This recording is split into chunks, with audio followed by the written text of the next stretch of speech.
Have you ever caught someone smiling at you, only for them to immediately look away? For a moment, it feels like something happened. Maybe they liked you, maybe they regretted smiling, or maybe you imagined the whole thing. Your mind starts writing stories faster than your eyes can collect facts. But that tiny moment, a smile followed by broken eye contact, often reveals something much deeper than attraction or rejection. It reveals how the human brain manages emotional exposure. And once you understand why, you'll never see these moments the same way again. The moment that lasts longer than it should. Most social interactions disappear within seconds, yet this one stays with you. You replay it while driving home, while making coffee, even before falling asleep. Why? Because your brain dislikes unfinished social information. Psychologists call this the brain's tendency toward prediction completion. Your brain constantly tries to answer one question. What did that mean?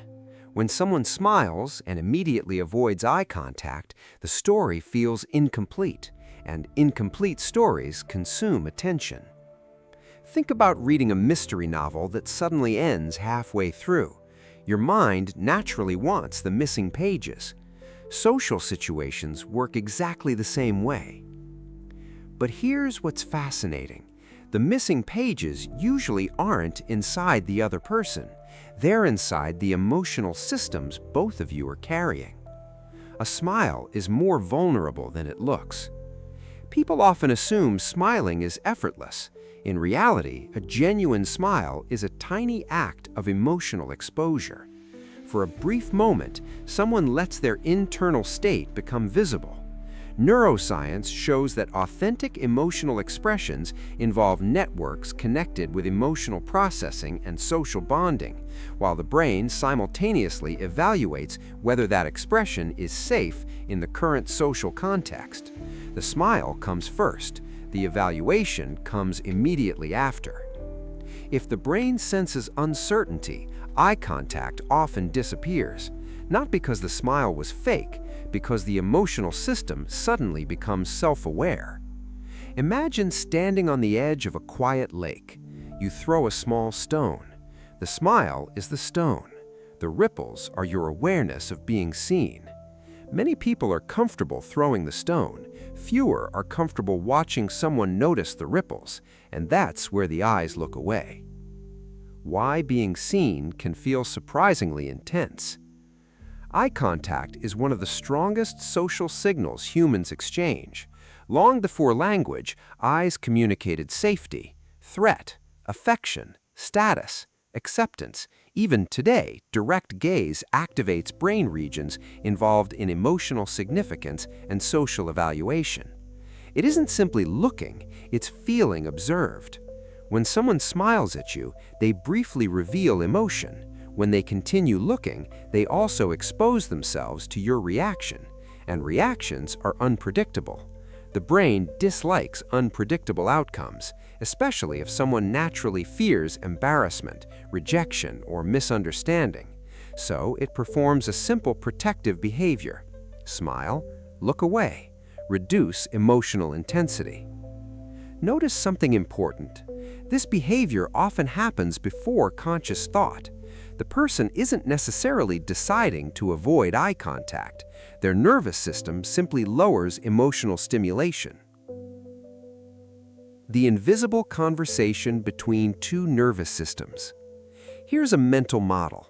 Imagine every conversation contains two invisible radios. One belongs to you, one belongs to the other person. Neither transmits only, both constantly receive. Smiles, posture, voice, breathing, eye contact. Every signal adjusts the emotional volume.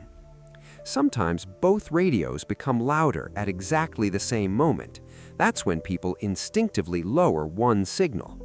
Often, it's eye contact, not because connection disappeared, because the emotional volume briefly became too high. This explains something many people misunderstand. Confidence doesn't always produce longer eye contact. Sometimes genuine interest actually creates shorter eye contact because interest increases emotional intensity, and intensity increases self-awareness. Why your brain often misreads this. Here's where another psychological bias appears.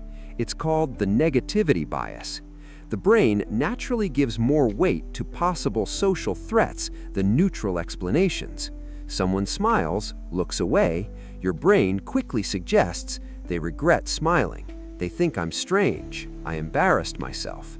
But these interpretations usually come from your own prediction system trying to remove uncertainty, not from evidence. Our brains evolved to detect danger before comfort.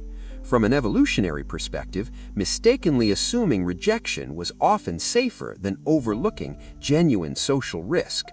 Unfortunately, modern conversations still activate this ancient survival habit, which means sometimes the biggest misunderstanding isn't between two people, it's between you and your own interpretation. The practical framework. Understanding the psychology is helpful. Living differently requires something more. Let's explore 4 principles that work with your brain instead of against it. 1. Pause before creating the story. When someone breaks eye contact, don't immediately explain it. Instead, silently notice, I don't have enough information yet. Why does this work? The brain naturally fills uncertainty with assumptions. Pausing interrupts automatic prediction and activates more reflective thinking instead of emotional guessing. Imagine smiling at a coworker. They smile back, then glance at the floor. Instead of assuming rejection, simply continue your day. Hours later, they happily start a conversation. The story you almost believed never existed. Notice the whole body, not just the eyes. Eye contact is only one social signal. Psychology reminds us that communication is distributed across many channels. Look for posture, voice, facial relaxation, movement. A person avoiding eye contact while keeping an open posture often communicates something very different from someone whose entire body withdraws. Your brain becomes more accurate when it collects multiple signals instead of depending on one. Regulate your own nervous system first. Emotions spread between people. Researchers often describe this as emotional contagion and interpersonal regulation. If your breathing becomes shallow, your interpretation often becomes narrower. Take one slow breath before reacting internally. Not because breathing magically fixes emotions, because slower breathing reduces physiological arousal, allowing the brain's reasoning networks to participate more effectively. Imagine meeting someone you admire. They smile, look away. Instead of instantly analyzing them, you relax your shoulders. The entire interaction feels different. Not because they changed, because your brain changed. Let curiosity replace certainty. Curiosity is psychologically powerful because it keeps the brain open instead of defensive. Rather than asking, what does this mean about me? Ask, what else could explain this? Maybe they became shy. Maybe they remembered something. Maybe they were distracted. Maybe they genuinely liked the interaction. Human behavior is usually multi-causal. The brain prefers one explanation. Reality rarely offers only one. Here's the image worth remembering. Imagine every person carrying a lantern. The smile opens the lantern for a second. The eyes let someone else see the light inside.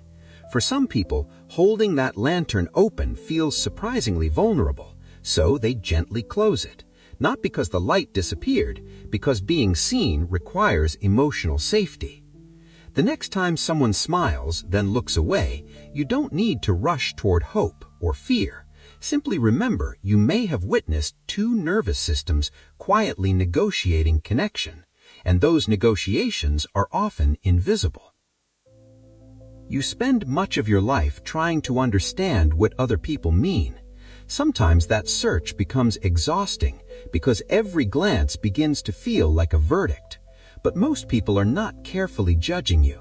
They're managing their own inner world, just as you are managing yours. The smile, the glance away, the brief silence, these moments are rarely simple. They're small reminders that every person carries invisible emotions beneath ordinary behavior. Perhaps understanding people isn't about becoming better at reading every signal. Perhaps it's about becoming slower to fear what the signal might mean. And maybe the kindest thing you can offer yourself is the space between what happened and the story your mind almost told. Because sometimes the eyes look away not because connection ended, but because for one quiet moment, connection felt real.